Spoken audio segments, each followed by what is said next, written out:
Sarah, my legs are dying. Are you sure this was a good idea? Huh. William, you've been here for 15 minutes. This is what it means to hit the gym for the first time. Today on Real English Conversations, all the vocabulary you need to talk about the gym and exercise like a native speaker. Hello and welcome back. I'm Sarah, and today I brought my co-host William to the gym for the very first time. I'm William, and yes, this is my first time. And I have to say, I was not prepared. In this episode, we'll teach you the most important English words and phrases for talking about exercise. Perfect for A2 level learners. Whether you actually go to the gym or just want to talk about fitness in English, this episode is for you. Let's go. Okay, William, so the first thing we do when we hit the gym is not start lifting heavy weights. That's a big mistake beginners make. Okay, so what do we do first? First, we warm up. Always warm up before any workout.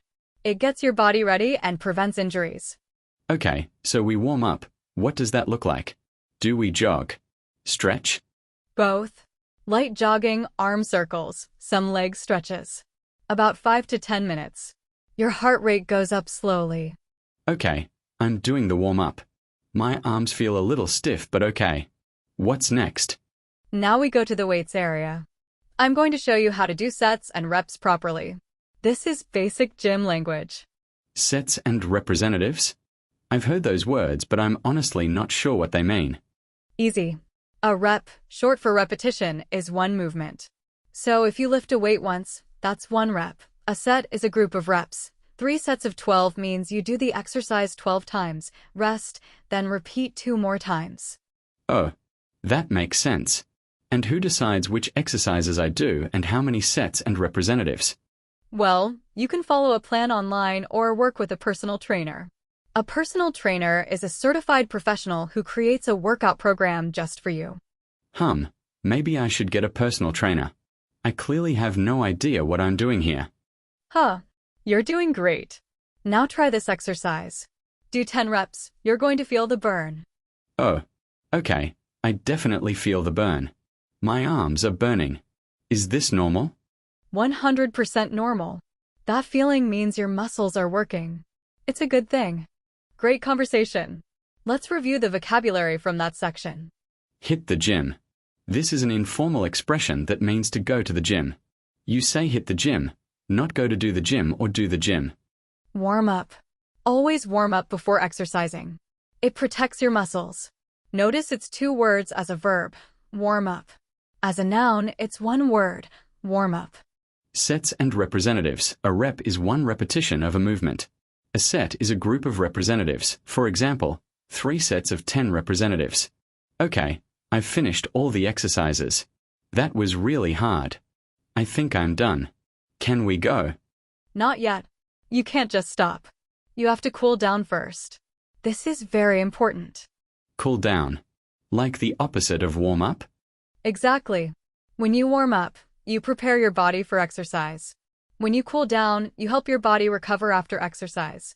Slow walking, stretching, deep breathing. Okay, so we cool down. And then we are done? Then you're done for today. How do you feel, honestly? Honestly? Tired. But actually, also kind of good. Like I feel strong. That's the endorphins. Exercise makes you feel good. That's why people hit the gym regularly. You get addicted to that feeling. Okay. I think I understand now why my personal trainer, why Sarah, loves this so much. I'll take that as a compliment. Are you going to come back? You know what? I think I will. Maybe I should hit the gym 3 times a week. That's what you do, right? That's perfect for a beginner. 3 times a week, warm up, do your sets and reps, cool down, and feel the burn. Simple. Okay, let's review the final vocabulary from our gym session. Cool down. After your workout, always cool down. It helps your heart rate go back to normal and reduces muscle soreness the next day. Feel the burn. This means you feel pain in your muscles during exercise. It sounds bad, but it's actually a good sign. It means the exercise is working. And personal trainer, a fitness professional who designs workouts just for you. They motivate you and correct your technique. Very useful for beginners. Let's practice all 6 expressions. Listen and repeat at a slower pace. I hit the gym every morning. Always warm up before you exercise. I do 3 sets and representatives of 12. My personal trainer designed my program. Don't forget to cool down after your workout. Push hard and feel the burn. Time for a quick quiz.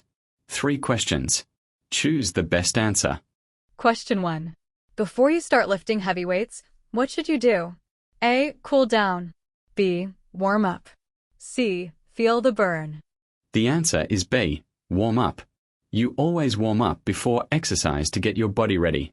Question 2. Tom does the bench press 10 times, rests, then does it 10 more times. What are those groups called? A. Warm-ups. B. Personal trainers. C. Sets and reps. Correct. Sets and representatives. He's doing 2 sets of 10 representatives. Great job. Last question. After a tough workout, what should you do to help your body recover? A. Hit the gym again. B. Cool down. C. Ask someone out. The answer is B. Cool down. And option C is from a different episode entirely. That's a wrap for English 033. William survived his first gym session, and we learned a ton of vocabulary. Today we learned hit the gym, warm up, and sets and representatives, all essential for talking about exercise. We also covered personal trainer, cool down, and feel the burn. Now you can talk about fitness like a native English speaker. Practice tip. Describe your own exercise routine in English using today's vocabulary. Even if you've never been to a gym, imagine a routine. Thank you for listening. Keep practicing your English every day, even if it hurts a little. Just feel the burn. See you in the next episode. Bye, everyone.